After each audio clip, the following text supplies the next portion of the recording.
Now, clashes between Russian and Ukrainian troops continue in eastern Ukraine, and Ukraine said the Russian military were focused on offensive in Bakhmut in the Donetsk region. Meanwhile, Russian President Vladimir Putin has ordered a temporary ceasefire in Ukraine, a 36-hour pause in the fighting in observance of the Orthodox Christmas holiday weekend. But Kyiv has rejected the ceasefire request, calling the move a ploy for Russian forces to regroup and launch more attacks. The news came after talks between Putin and President Erdogan of Turkiye, who's been acting as mediator. Dasha Chernyshova has more from Moscow.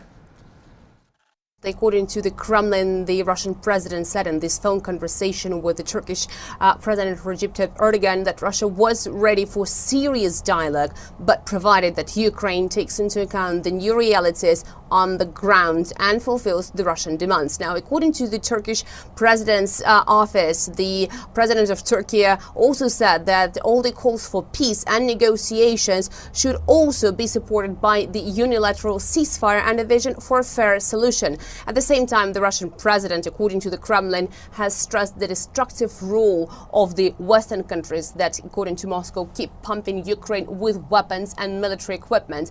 He also has stressed that it was very difficult for Russia to see how the Western countries are helping Ukraine, giving them the operative information and even indicating the targets. So from the Russian perspective, this conflict is ongoing because of the Ukrainian side and because of the Western countries that keep Ukraine with the weapons. At the same time, the talks have also talked about the grain deal that Turkey have to broker. Moscow has stressed that there is a package nature of this deal, providing that there has to be the proper implementation of the second part of this deal, which will be leading to the so-called unblockade of the Russian agricultural exports to the world that have been sanctioned. The sides have also been talking about the Syrian settlement and the trade and bilateral economic ties between the two, focusing, of course, on the creation of the regional gas hub in Turkey.